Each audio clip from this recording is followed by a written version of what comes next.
We were just a group of teenagers looking for some fun on a warm summer night. So, we decided to go skinny dipping in the lake, thinking it would be a thrilling adventure under the cover of darkness.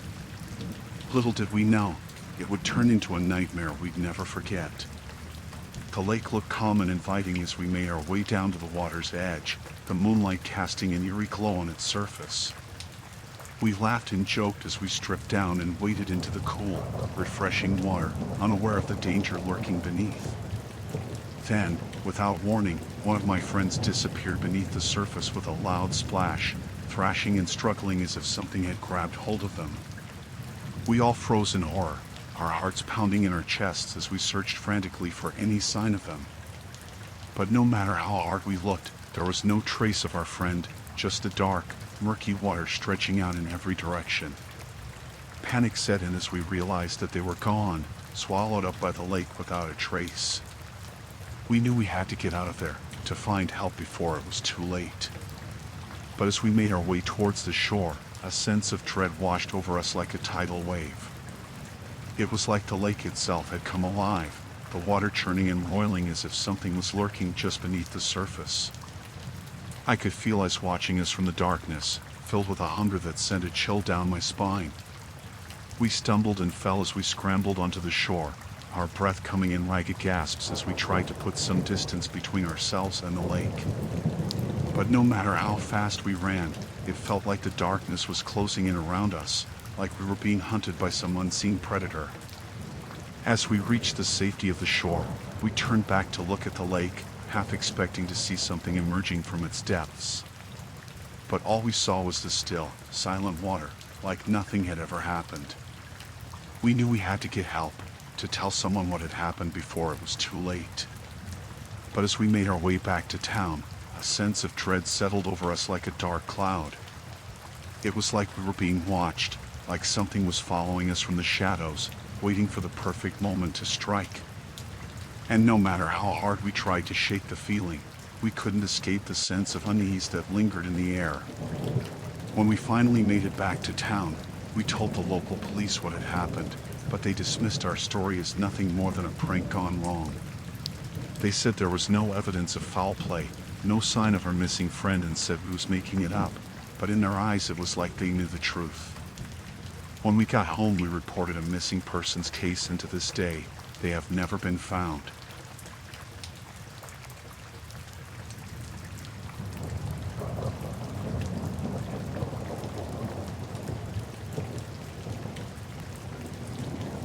We were out on the lake, just me and my son, enjoying a quiet day of fishing like we always did.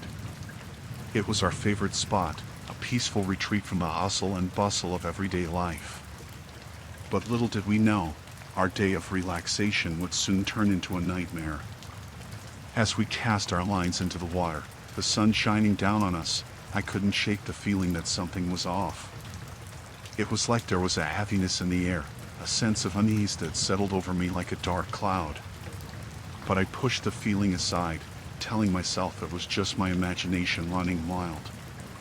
After all, we were just here to have a good time, to bond over our shared love of fishing. But then, as we reeled in our catch, something caught on the line, something heavy and solid. At first, I thought it was just a big fish, maybe a bass or a trout. But as we pulled it closer, my heart sank like a stone. Tangled in the fishing line was a human hand, pale and lifeless, the fingers curled like they were reaching out for help. I felt bile rise in my throat as I realized what we had stumbled upon, a gruesome piece of evidence in a recent murder. My son's eyes widened in horror as he stared at the hand, his face pale and drawn. I could see the fear and confusion in his eyes, the realization sinking in that we were in way over our heads. I tried to stay calm, to reassure him that everything would be okay, but deep down, I knew that we were in serious trouble. We needed to get out of there, to find help before whoever had left that hand behind came back for us. But as we made our way back to shore, I couldn't shake the feeling that we were being watched, like someone or something was lurking in the shadows, waiting for the perfect moment to strike. We reached the safety of land and wasted no time in contacting the authorities, telling them what we had found out on the lake. They arrived quickly, their faces grim and determined as they examined the scene. But as they searched the area for more evidence, I couldn't shake the feeling that we were being targeted, that whoever had left that hand behind was still out there, waiting to finish what they had started. Days turned into weeks, and the investigation into the murder dragged on with no leads and no suspects. I don't know if they will ever find out who done it, but one thing is for sure, I won't sleep properly until they do.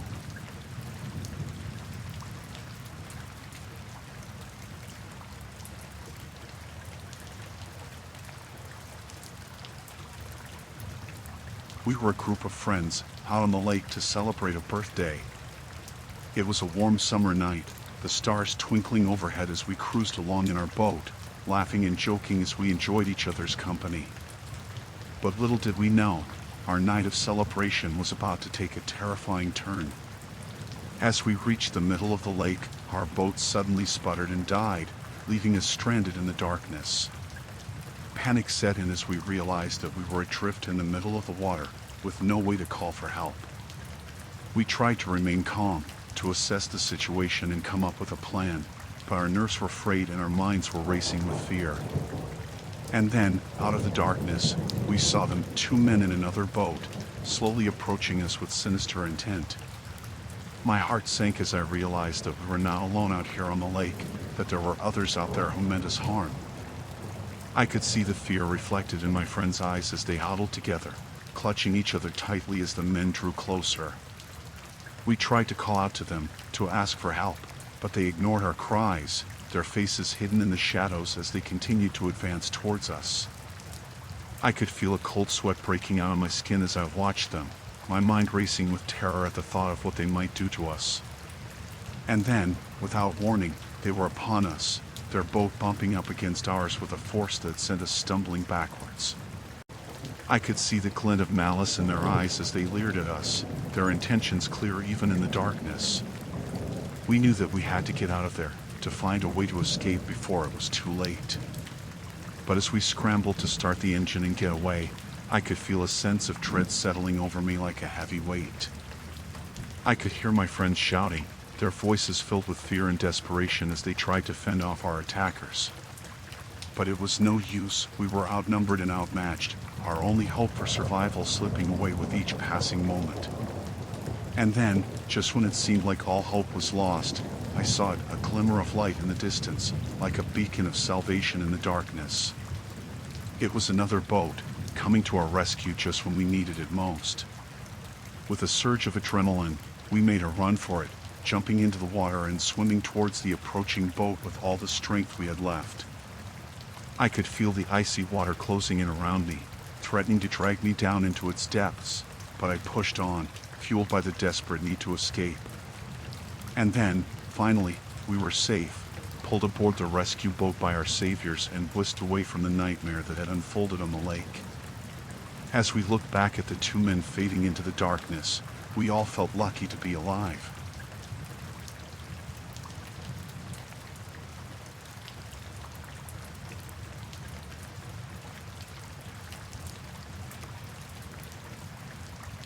We were so excited when we found the listing for the secluded lake cabin online.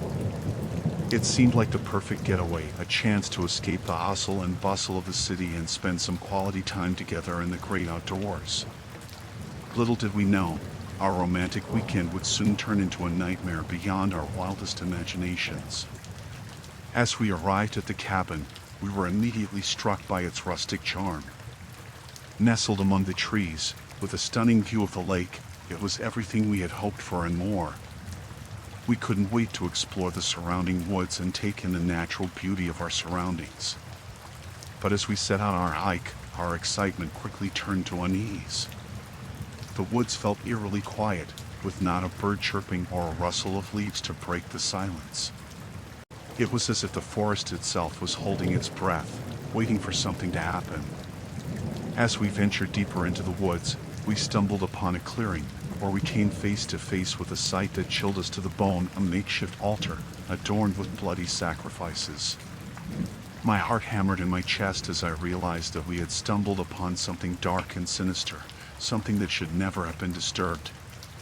We tried to turn and run, to get as far away from the altar as possible, but it was already too late. We heard the sound of footsteps behind us, growing louder and more insistent with each passing moment. We were being hunted, and there was nowhere to hide. Panic set in as we realized that we were completely at the mercy of our pursuers. We could hear them closing in on us, their voices low and menacing as they whispered threats and promises of unspeakable horrors. We ran as fast as we could, our hearts pounding in our chests as we pushed ourselves to the brink of exhaustion. But no matter how hard we tried, we couldn't seem to shake our pursuers, couldn't seem to escape from the nightmare that had engulfed us. As we stumbled through the dense underbrush, we could feel the eyes of our hunters boring into us, their presence a constant, oppressive weight on our minds. We knew that we had to find a way to escape, to get out of the woods and back to safety before it was too late. But just when it seemed like all hope was lost, we stumbled upon a small stream, its crystal clear waters shimmering in the dappled sunlight. With a surge of adrenaline, we plunged into the icy depths, desperate to put as much distance between ourselves and our pursuers as possible. We swam for what felt like hours, our muscles burning with exertion as we fought against the current. But eventually, we reached the other side of the stream, collapsing onto the muddy bank in a tangle of limbs and gasping for breath. As we lay there, trying to catch our breath and gather our wits, we realized that we were safe, at least for the moment. But we knew that we couldn't stay here forever, that we had to find a way to get help and put an end to the nightmare that had consumed us. With trembling hands, we pulled ourselves to our feet and set off into the woods once more, determined to find our way back to civilization and put an end to the terror that had befallen us. And as we stumbled through the darkness, we managed to escape to a main road and flag down a passing car.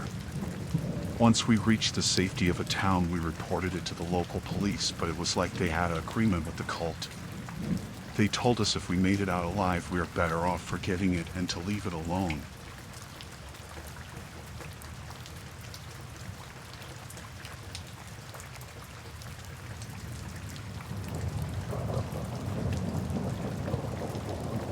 We decided to go on a camping trip by the lake.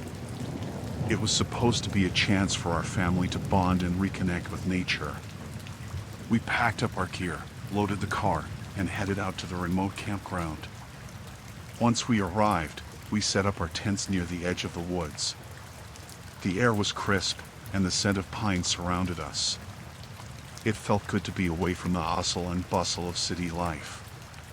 As the sun began to set, we gathered around the campfire, roasting marshmallows and telling stories. The crackling flames cast eerie shadows on the trees, but we felt safe in each other's company. After dinner, the kids begged to play hide and seek.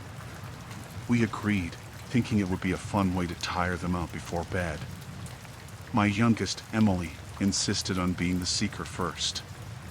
We counted to 10 while Emily ran off to hide. The woods were dark now, and I couldn't shake the feeling of being watched. But I brushed it off as my imagination running wild in the wilderness.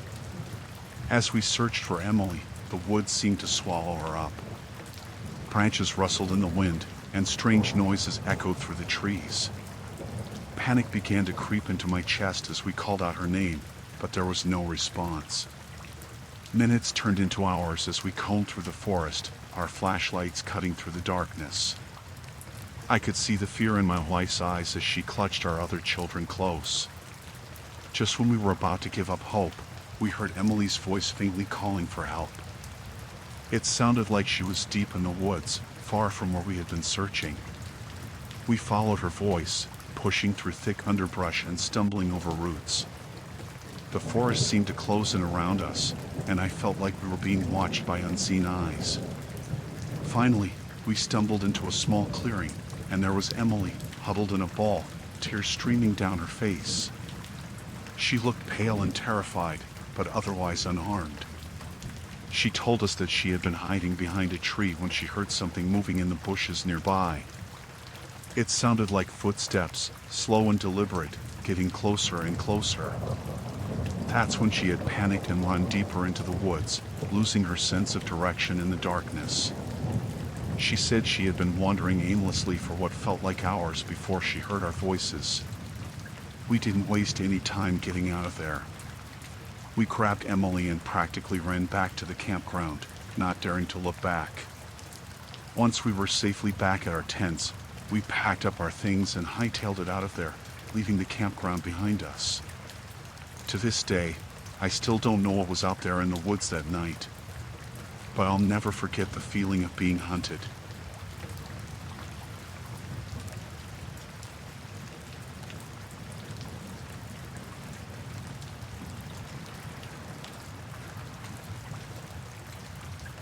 Setting up the tent was a bit of a hassle, but we managed to get it done before the sun went down.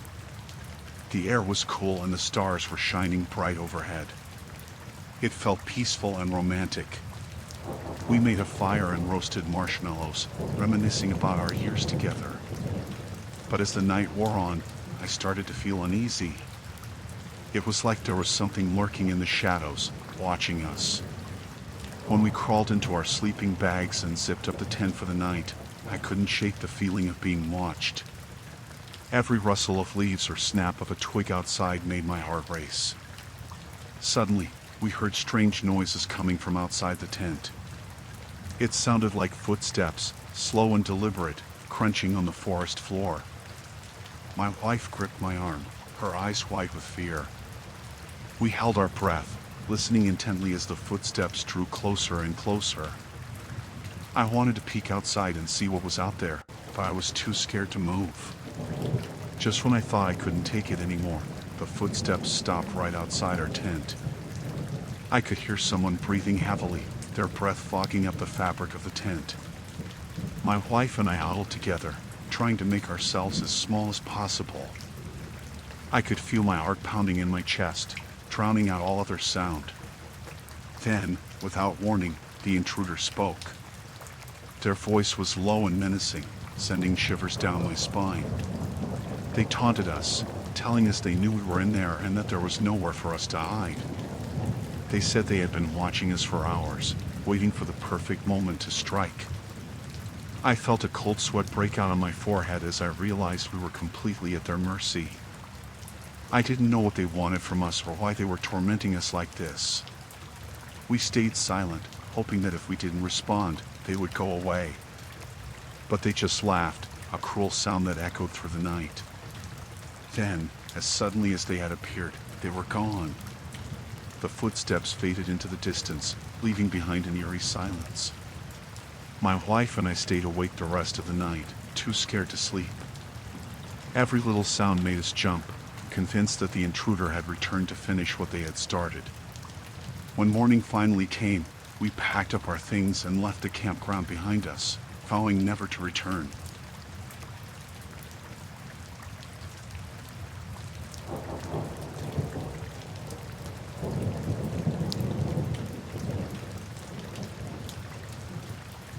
Me and my friends had this idea to go on a boat tour of the lake. We wanted to explore all the hidden coves and waterfalls that you can't see from land. So, we booked a tour with a local guide who claimed to know the lake like the back of his hand. Everything seemed fine at first. We boarded the boat and set off, laughing and joking as we cruised across the water. The sun was shining, and the lake looked peaceful and inviting. But as we ventured further into the lake, things started to feel off. The atmosphere grew tense, like there was something lurking just beneath the surface. Our guide, a grizzled old man with a weathered face, seemed to sense it too. He kept glancing nervously over his shoulder, as if he was expecting something to jump out at us any moment. Then, out of nowhere, he disappeared. 1 minute he was there, steering the boat and regaling us with stories about the lake, and the next minute he was gone. At first, we thought maybe he had fallen overboard or gone to the back of the boat for some reason. But when we searched the entire boat and couldn't find him anywhere, panic started to set in. We were stranded in the middle of the lake with no one to steer the boat or call for help. The water stretched out in all directions, with no land in sight. We tried calling out for our guide, hoping he would hear us and come back. But there was no response, just the sound of the water lapping against the sides of the boat. As the minutes turned into hours, fear began to gnaw at the edges of our minds. We didn't know what had happened to our guide or if he was even still alive. Desperate for some kind of sign, we scanned the horizon for any boats or landmarks that could lead us back to shore. But there was nothing, just endless water stretching out in every direction. Just when we were about to give up hope, we spotted something in the distance. It was a small island, barely visible against the backdrop of the lake. With renewed determination, we steered the boat towards the island, hoping to find some kind of help or shelter. But as we got closer, we realized that the island was deserted, with no signs of life anywhere. We decided to dock the boat and explore the island on foot, hoping to find some clue as to what had happened to our guide. But as we walked deeper into the island, things started to get weird. The trees seemed to close in around us, casting long shadows that danced in the fading light. Strange noises echoed through the air, like whispers carried on the wind. I could feel the hairs on the back of my neck standing on end as we pressed forward, our footsteps crunching on the forest floor. It was like we were being watched by unseen eyes, lurking just beyond the edge of our vision. Just when I thought things couldn't get any worse, we stumbled upon a clearing in the center of the island. And there, standing in the middle of the clearing, was our guide. He looked completely unharmed, like he hadn't just disappeared into thin air moments ago. He greeted us with a smile, as if nothing had happened at all. But there was something off about his smile, something cold and calculating that sent a shiver down my spine. I could feel the fear creeping back into my chest as I realized that we were not alone on the island. Without a word, we turned and ran back to the boat, our hearts pounding in our chests. We didn't stop until we were safely back on the water, putting as much distance between us and the island as possible. As we sped back towards the shore, I couldn't shake the feeling that we had just narrowly escaped something sinister. And I prayed that we would never have to set foot on that island again.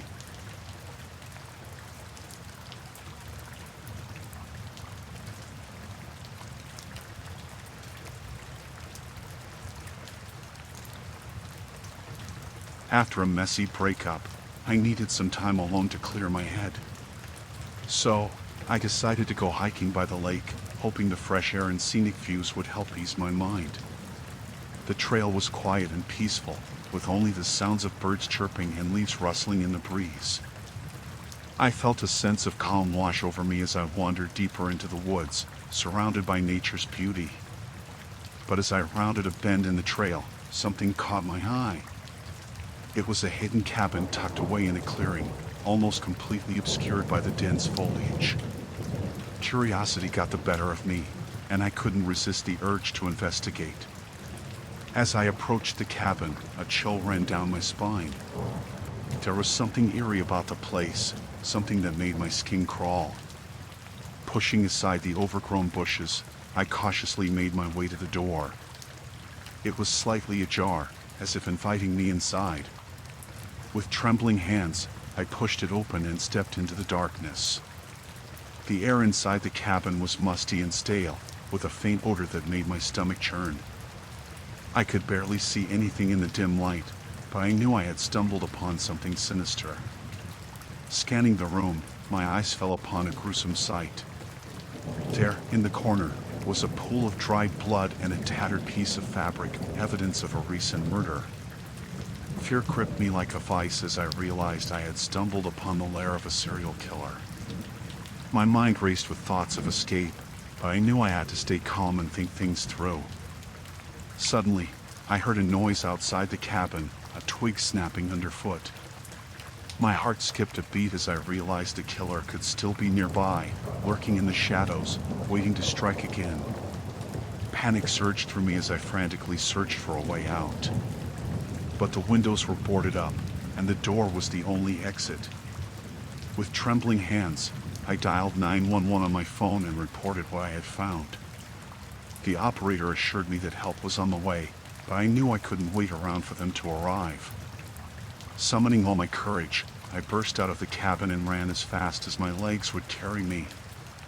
The forest blurred past me in a haze of fear and adrenaline, but I didn't stop until I reached the safety of the trailhead.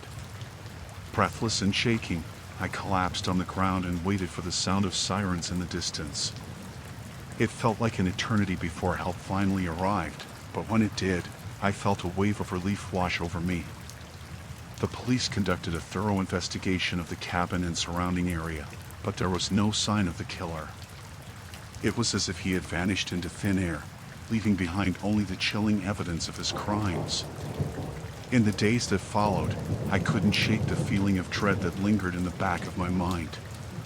The thought that I had come so close to danger left me shaken to the core, and I knew it would be a long time before I felt safe again.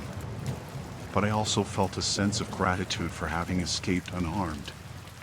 It was a stark reminder of the fragility of life and the importance of trusting your instincts when faced with danger. As I moved on from the experience, I vowed to always listen to that voice inside me that warns of danger, no matter how faint it may be. And I hope that by sharing my story, I could help others stay safe in the face of danger.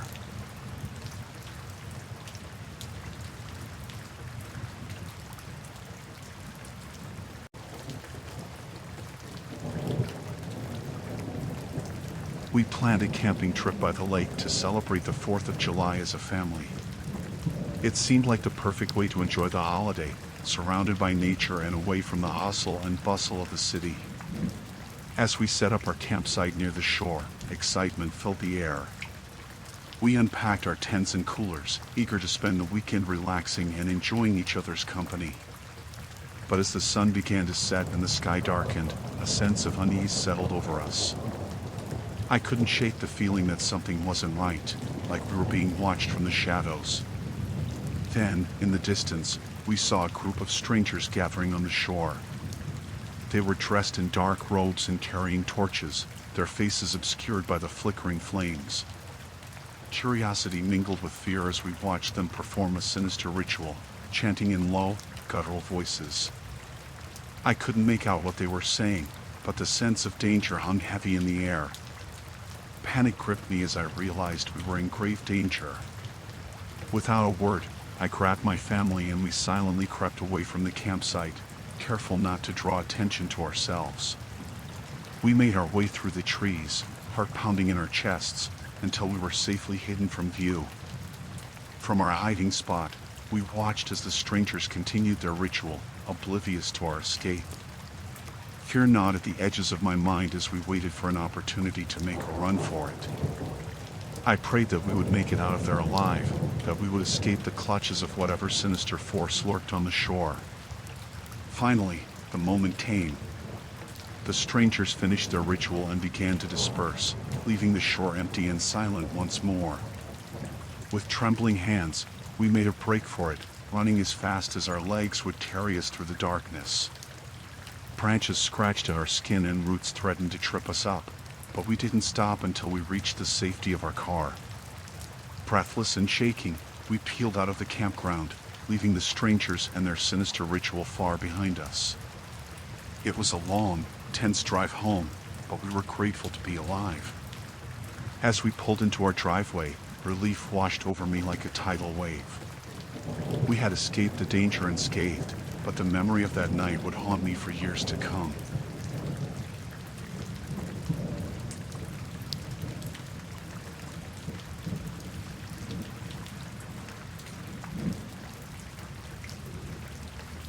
It was our anniversary, and my partner and I decided to celebrate with a romantic sunset cruise on the lake. We rented a private boat and set out just before dusk, excited to spend the evening together under the stars. The lake was calm and serene, with the last rays of sunlight casting a warm glow over the water. We clinked our glasses of wine and settled into our seats, enjoying the peacefulness of the moment.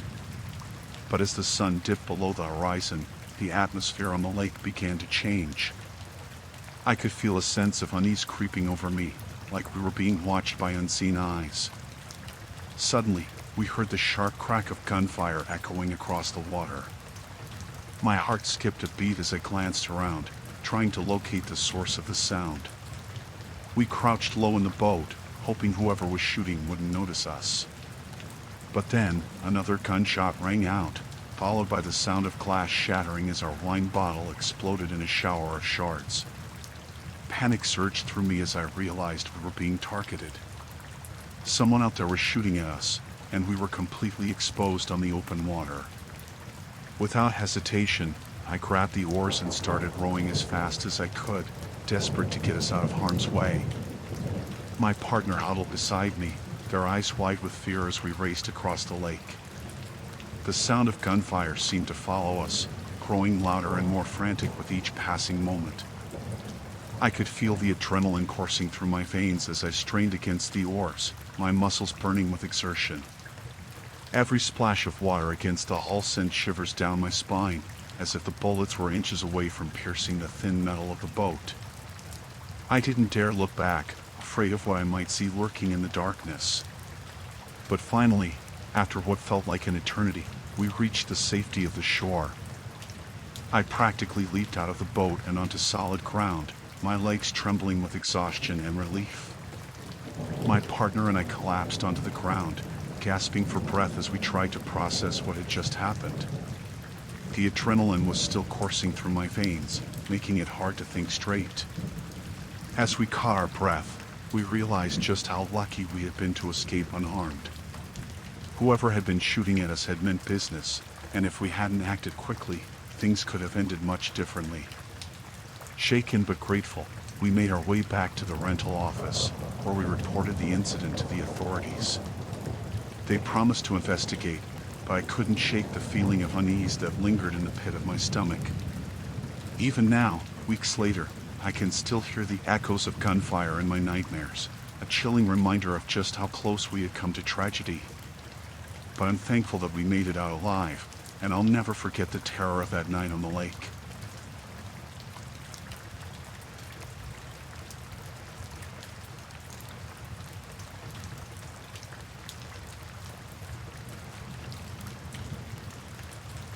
I live alone in a cozy lake house, tucked away from the hustle and bustle of the city. It's peaceful here, especially at night when the only sounds are the gentle lapping of the water against the shore.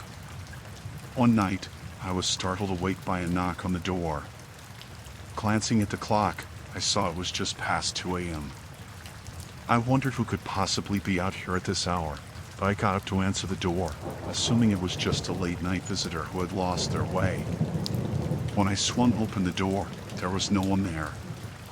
I peered into the darkness, but the porch was empty, illuminated only by the soft glow of the porch light.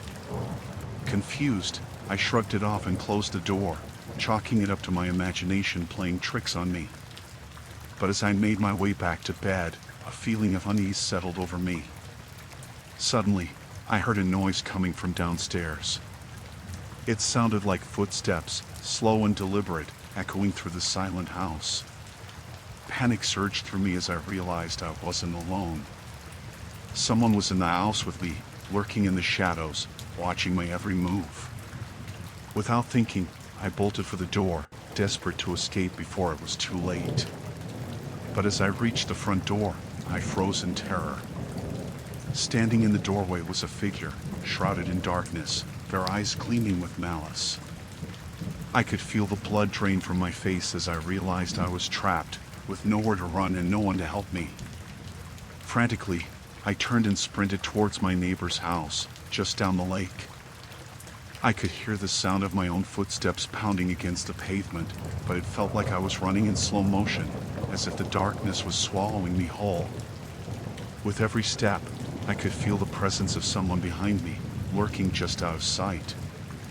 I didn't dare look back, afraid of what I might see lurking in the darkness. Finally, I reached my neighbor's house and pounded on the door, praying they would hear me and come to my rescue. It felt like an eternity before they opened the door, their eyes wide with surprise and concern. I barely had time to explain before I collapsed into their arms, shaking with fear and exhaustion. They called the police immediately, and within minutes, officers arrived on the scene, searching the area for the intruder. After a tense search, they found him hiding in the bushes near my house, lurking like a predator waiting to strike. He was arrested and taken into custody, but the terror of that night would stay with me forever. In the days that followed, I couldn't shake the feeling of being watched, of knowing that someone had violated the sanctity of my home. But I refused to let fear control me, determined to reclaim my sense of safety and security.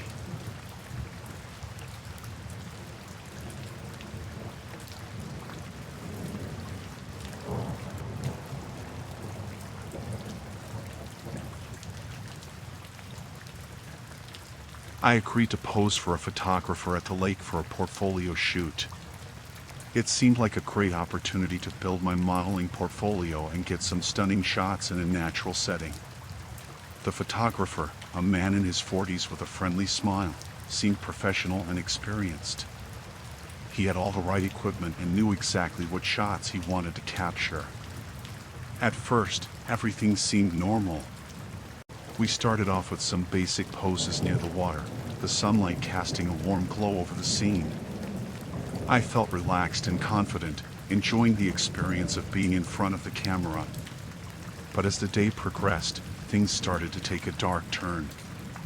The photographer began making suggestive comments, complimenting my appearance in a way that made me uncomfortable. I brushed it off at first, thinking maybe he was just trying to be friendly. But as the comments grew more frequent and more explicit, I began to feel uneasy. I tried to steer the conversation back to the shoot, but the photographer seemed determined to push the boundaries. He started asking personal questions, probing into my private life in a way that felt invasive. I could feel a knot forming in my stomach as I realized that the photographer's intentions were far more sinister than I had initially thought. It was like a switch had been flipped, and suddenly I was filled with a sense of dread. But I didn't know what to do. I was alone with this man in the middle of nowhere, with no one around to help me if things went south. As the sun began to set, casting long shadows across the lake, the photographer's behavior grew even more aggressive. He started touching me without my consent, his hands lingering in places they didn't belong. I tried to push him away, but he was stronger than me, pinning me down with a force that left me gasping for air. Panic surged through me as I realized I was in serious danger.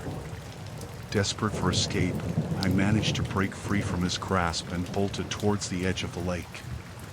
My heart was pounding in my chest, my breath coming in short, ragged gasps as I ran as fast as I could. But just as I reached the safety of the shoreline, I heard the sound of footsteps behind me. I glanced over my shoulder and saw the photographer chasing after me, his face contorted with rage. Fear gripped me like a vice as I realized there was nowhere left to run. I was trapped, with nowhere to turn and no one to help me. But then, out of nowhere, I heard a voice calling out to me from the darkness. It was a fisherman who had been nearby, drawn by the commotion. I screamed for help, my voice raw with terror as the fisherman rushed to my aid. Together, we managed to overpower the photographer and restrain him until the police arrived. In the days that followed, I couldn't shake the feeling of horror that lingered in the aftermath of the encounter. The thought of what could have happened if the fisherman hadn't been there to save me haunted my nightmares. But I was grateful to be alive, and determined to never let myself be put in such a vulnerable position again.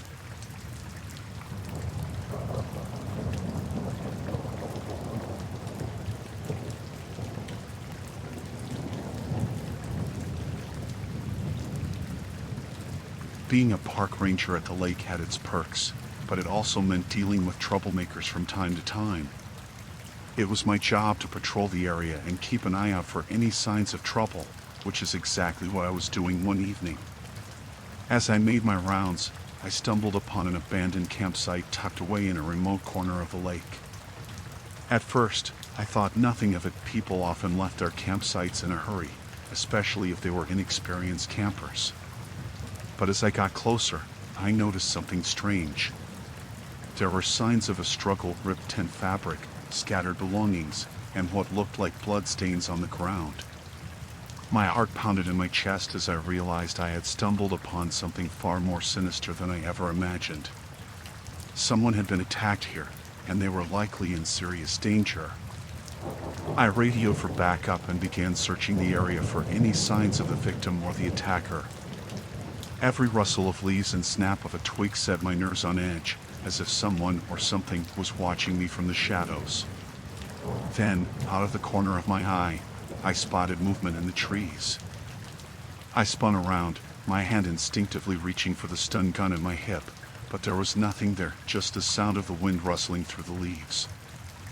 I shook off the feeling of unease and pressed on, determined to find whoever was responsible for the attack. But the deeper I ventured into the woods, the more the darkness seemed to close in around me, suffocating me with its oppressive weight. Suddenly, I heard a noise coming from up ahead, a low, guttural growl that sent shivers down my spine. I froze in terror, my heart pounding in my chest as I strained to listen for any sign of movement. But all I heard was silence, broken only by the sound of my own ragged breaths. I knew I had to keep moving, but every fiber of my being screamed at me to turn and run, to get as far away from here as possible. Summoning all my courage, I pressed on, my senses on high alert as I searched for any sign of the victim or the attacker. But the deeper I ventured into the woods, the more I began to doubt myself. Was I really prepared to face whatever horrors awaited me in the darkness? Then, just when I was about to give up hope, I stumbled upon a clearing in the woods. And there, lying on the ground, was the victim of the attack, battered and bruised, but alive. Relief washed over me as I rushed to their side, offering what little comfort I could. They were in bad shape, but they would survive, and that's all that mattered. But as I helped the victim to their feet, I couldn't shake the feeling that we were being watched. I scanned the trees for any sign of movement, but there was nothing, just the sound of the wind whispering through the leaves. With a sinking feeling in the pit of my stomach, I realized that whoever had attacked the victim was still out there, lurking in the shadows, waiting to strike again. I knew I had to get the victim to safety, but every instinct in my body told me that we weren't alone in the woods. And as I led them back towards the safety of the park ranger station, I couldn't shake the feeling that the true horror was only just beginning. I managed to get help and get the victim out of there, but they was never caught.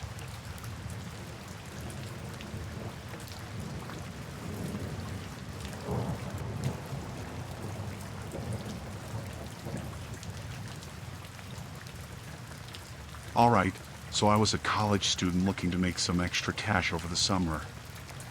I saw this job posting for a boat rental attendant at the lake nearby, so I thought, why not? Seemed like a chill gig, you know? First day on the job, everything seemed pretty normal. My manager, let's call him Mr. Smith, showed me around the boat shack, gave me the keys, all that stuff. Seemed like a decent guy, a bit quiet maybe, but nothing too out of the ordinary. But as the days went by, things started to get weird. Mr. Smith would linger around the boat shack long after he was supposed to leave, just watching me with this creepy intensity. Made me feel super uncomfortable, like I was being watched all the time. And then there were the little things. Like, I'd come in the morning and find the boats moved around or the equipment messed with, even though I was the only one with keys to the shack. I figured maybe it was just Mr. Smith being forgetful or something, but it still gave me the creeps. One night, I was closing up the shack, getting ready to head home, when Mr. Smith showed up out of nowhere. He had this weird look in his eyes, like he was sizing me up or something. I tried to brush it off and make some small talk, but he just kept staring at me in silence. Then, out of nowhere, he starts asking all these personal questions. Like, where I live, if I have a boyfriend, stuff like that. I tried to laugh it off and change the subject, but he just kept pushing and pushing until I felt really uncomfortable. I made some excuse about needing to lock up and get home, but he just stood there, blocking the door, like he didn't want me to leave. I remember feeling this knot of fear in my stomach, like something wasn't right. Eventually, I managed to slip past him and get out of there, but the whole encounter left me shaken. I couldn't shake the feeling that something was seriously off about Mr. Smith, like he wasn't who he said he was. After that night, I started noticing Mr. Smith hanging around the boat shack more and more, even when he wasn't scheduled to be there. It was like he was always watching, waiting for me to slip up or something. I tried talking to some of my coworkers about it, but they just brushed it off and said I was being paranoid. But I knew deep down that something wasn't right about Mr. Smith, and I couldn't shake the feeling of dread that hung over me whenever he was around. Then, one night, things finally came to a head. I was closing up the shack, just like any other night, when Mr. Smith showed up again, out of nowhere. Only this time, he didn't bother with the small talk. Instead, he just lunged at me, grabbing me by the arms and pinning me against the wall. I remember screaming for help, but it was like no one could hear me. I was trapped, completely at his mercy. He had this crazed look in his eyes, like he was possessed or something. And then he started talking, but it wasn't like anything I'd ever heard before. It was like he was speaking in tongues or something, this guttural, primal language that sent shivers down my spine. I tried to fight back, but he was too strong. It was like he was fueled by some unholy strength, like he wasn't even human anymore. I remember thinking that I was going to die, right there in that dingy little boat shack. But then, just as suddenly as it had started, it was over. Mr. Smith let go of me and stumbled back, like he was coming out of some sort of trance. He looked at me with this mix of horror and confusion, like he didn't even recognize me. I didn't stick around to find out what was going on. I just grabbed my stuff and ran, not stopping until I was miles away from that lake. I never went back, never saw Mr. Smith again. To this day, I still don't know what happened that night. All I know is that something evil lurked beneath the surface of that lake, something that I never want to encounter again.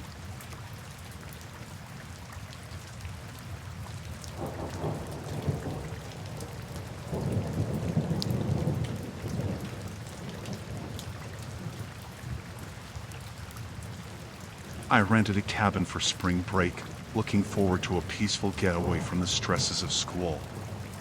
The cabin was nestled in a secluded spot by the lake, surrounded by towering trees and breathtaking views.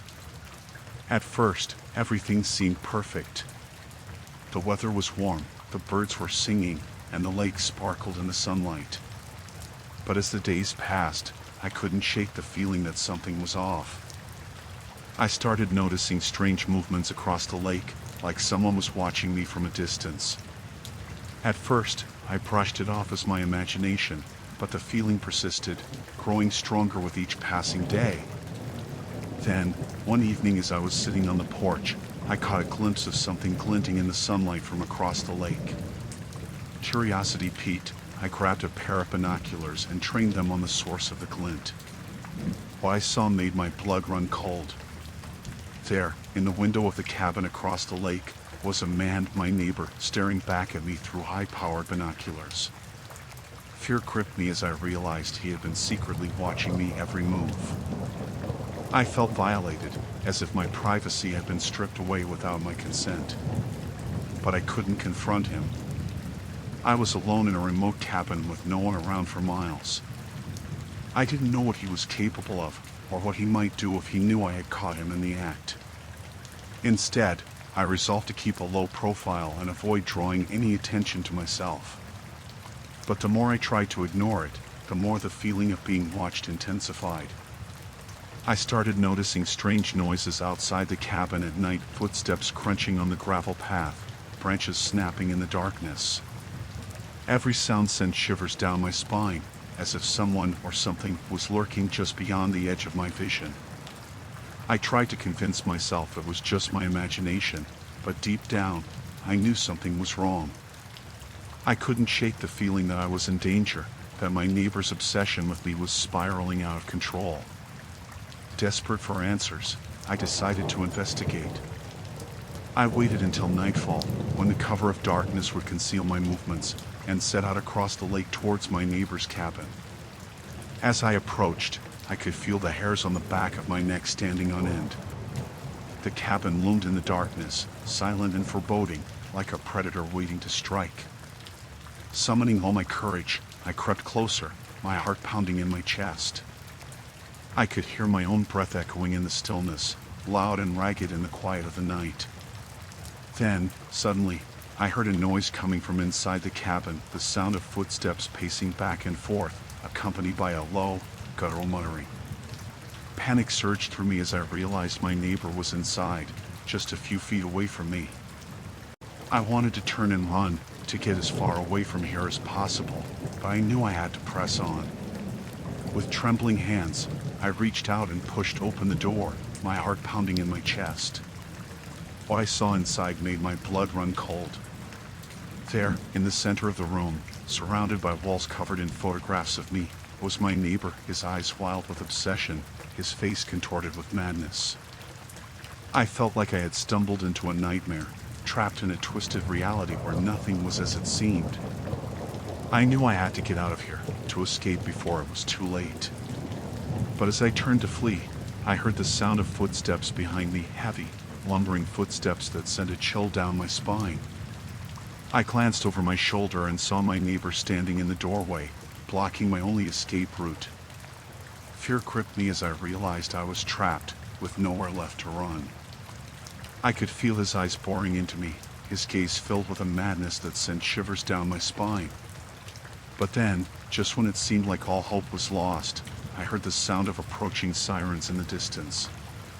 Help was on the way, and I knew I had to hold on just a little while longer. With a surge of adrenaline, I lunged past my neighbor and bolted out the door, running as fast as my legs would carry me. I could hear him shouting behind me, his voice filled with rage and desperation, but I didn't dare look back. I ran until I reached the safety of my cabin, where I collapsed on the floor, gasping for breath. It was over. I had escaped the clutches of my deranged neighbor, but the terror of that night would stay with me forever. As the police arrived and took my neighbor into custody, I couldn't shake the feeling of horror that lingered in the aftermath of the encounter. The thought that someone had been watching me, plotting and scheming from the shadows, sent shivers down my spine.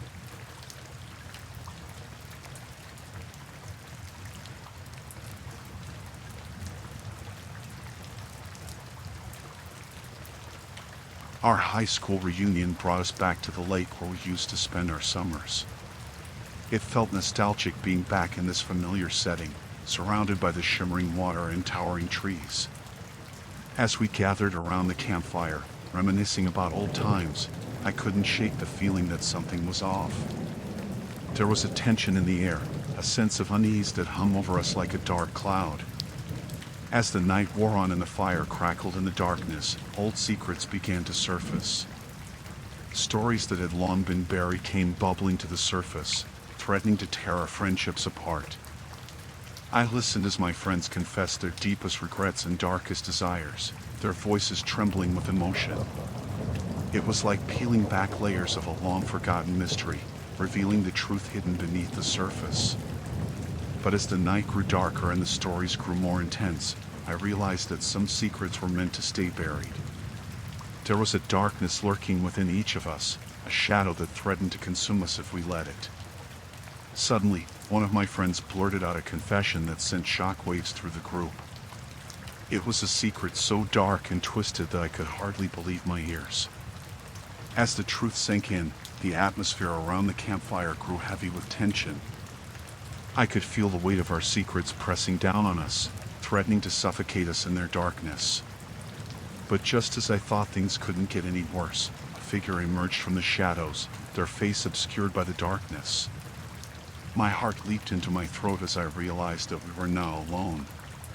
The figure spoke in a voice that sent chills down my spine, revealing a truth so horrifying that it shattered the illusion of our idyllic reunion. We had stumbled upon something far more sinister than we ever imagined, and now we were all in grave danger.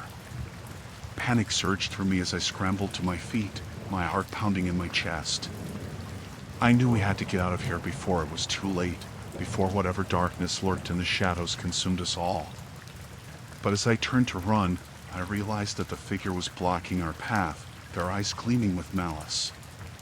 We were trapped, with no way out and no one to help us. Desperate for escape, I lunged towards the figure, hoping to overpower them and break free from their grasp. But they were too strong, too powerful, and I was no match for their darkness. I managed to escape with one last mite of strength. I got out of there as quick as I could. Even to this day, I still have nightmares of what unfolded on that lake.